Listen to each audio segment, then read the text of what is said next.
Class 9, let's continue our chapter The Happy Prince। अभी तक हमने देखा कि स्टोरी में लिटिल स्वेलो हैप्पी प्रिंस का जो सपायर्स थी दोनों आँखों में वो भी ले जाती है और जो स्वॉर्ड शील्ड था उसको भी ले जाकर वर्स को दे आती है। Now the happy Prince became blind. अब एक बार फिर स्वेलो प्रिंस के पास आती है और उसको बोलती है कि अब मैं आपको छोड़कर कहीं नहीं जाऊंगी क्योंकि अब आप कुछ नहीं देख पाएंगे। Happy Prince, no little swallow said the poor prince, you must go away to इक्विट। लेकिन हैप्पी प्रिंस उसको बोलता है कि नहीं, तुम्हें मेरे पास ठहरने की आवश्यकता नहीं है, तुम अपने रास्ते जा सकती हो इक्विट अपने फ्रेंड्स के पास। No I will stay with you always said the swallow and he slept at the prince feet. लेकिन स्वेलो बिल्कुल भी तैयार नहीं होती इस बात के लिए। वो बोलती है कि नहीं, अब मैं हमेशा आपके पास ही रहूँगी। और इतना कहकर वो वहीं प्रिंस के पैरों के पास लेट जाती है। All the next day he sat on the prince's shoulders and told him stories of what he had seen in strange land. और उसके बाद वो हमेशा प्रिंसेस के शोल्डर्स पर बैठती और वहाँ से जो भी उसको दिखाई देता उस स्थान पर वो सब प्रिंस को बताती। Now prince said, dear little swallow, tell me of marvelous things, but more marvelous than anything is the sufferings of man and woman. There is no misery so great as misery. There is no mystery so great as misery. Fly over my city, little swallow, and tell me what you see there. लेकिन उसकी इन बातों से Prince खुश नहीं था।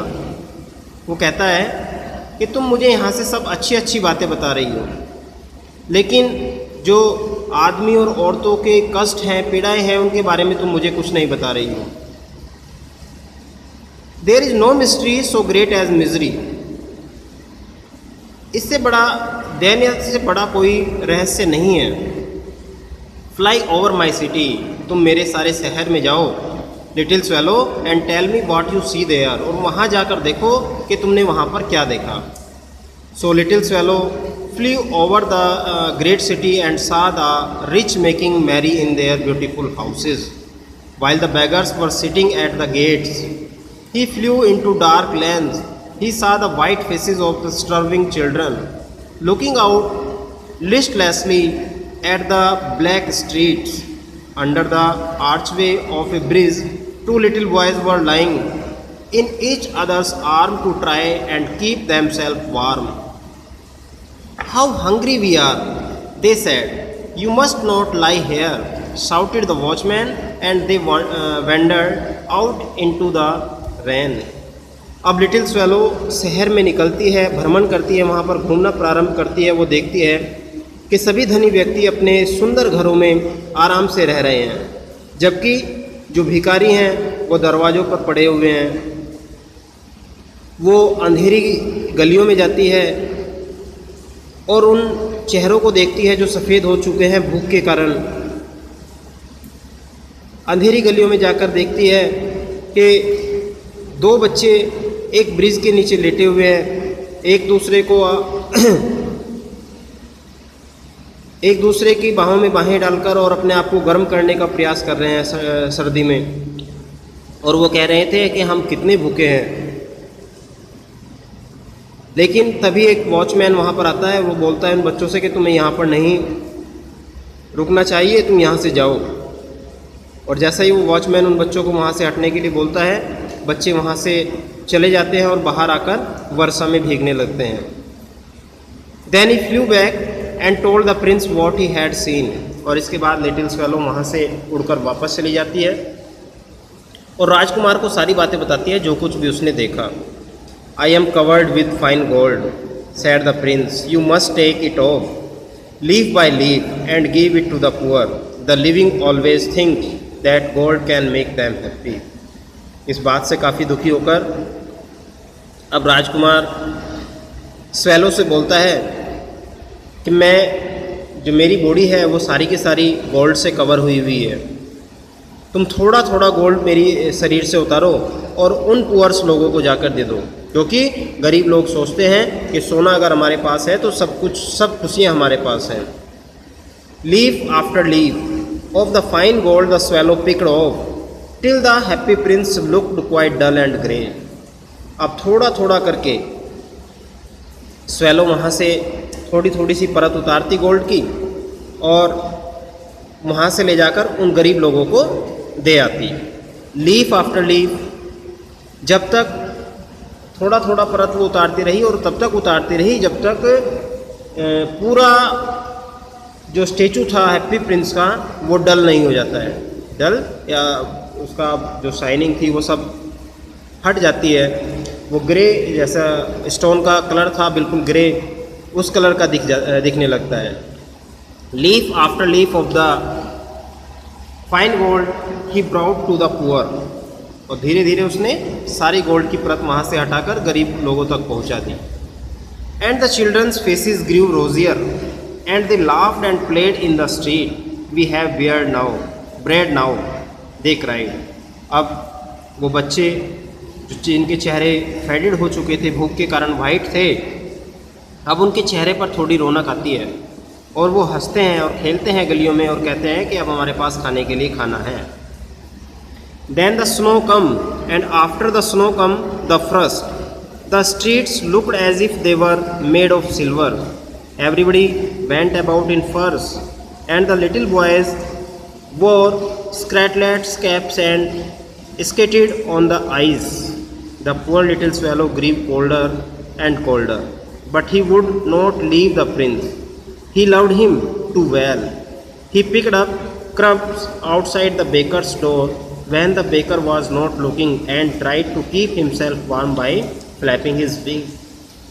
अब बच्चे खुश हैं, धीरे धीरे वर्षा का समय भी आता है, बर्फ़ पड़ना शुरू हो जाती है और बर्फ़ के साथ में फ्रस्ट भी आती है, फॉग भी आ जाती है।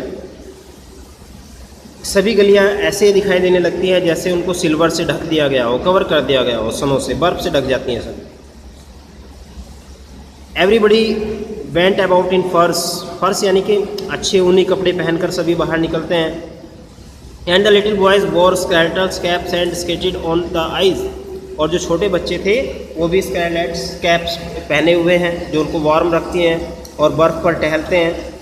लेकिन जो पुअर लिटिल स्वेलो है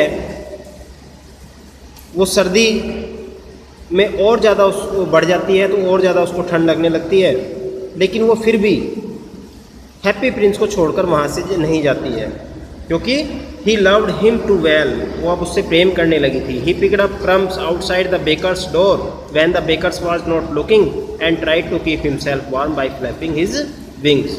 वो बेकर के पास जाती है, जब बेकर वहाँ नहीं होता है उसकी भट्टी के पास पहुँच जाती है, जब बेकर्स वहाँ पर नहीं होता है, और अपने आप को वार्म करती है, अपने आप को गर्म करने का प्रयास करती है अपने पंखों को फैलाकर, उनको फड़फड़ाकर।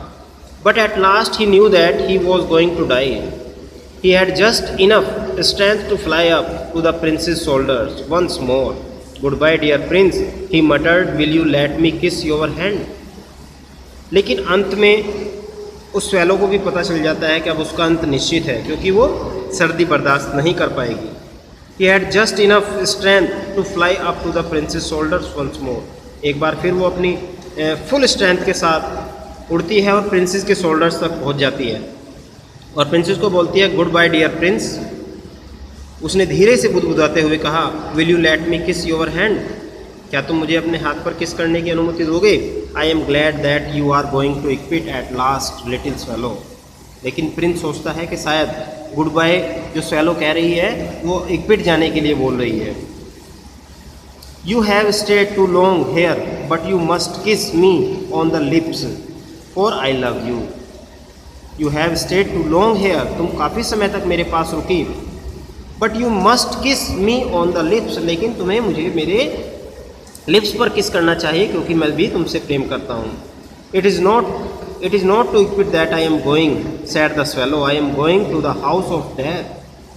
Death is the brother of sleep, is he not. लेकिन स्वेलो बताती है कि मैं इक्विट नहीं जा रही हूँ, मैं जा रही हूँ हाउस ऑफ डेथ, मृत्यु के घर। Death is the brother of sleep, सोने का भाई। सोना यानी कि स्लीप, स्लीप का भाई का नाम ही क्या है? डेथ, मृत्यु है। इज ही नॉट, है या नहीं? And he kissed the happy Prince on the lips and fell down dead at his feet. और इतना कहकर लिटिल स्वेलो किस करती है हैप्पी प्रिंस के लिप्स पर और वहीं पर गिर जाती है उसके कदमों पर और मर जाती है।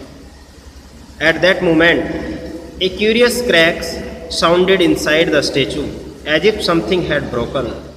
The fact is that the leaden heart had snapped right in two. It certainly was a dreadfully hard thrust.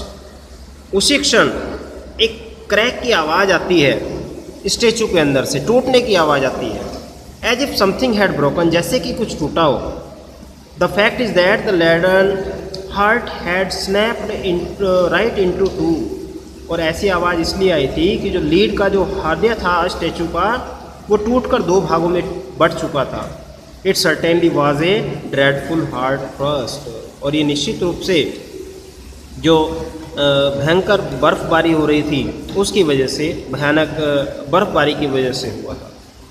Students, आज आप फिर इसको इतना ही रीड करेंगे चैप्टर को।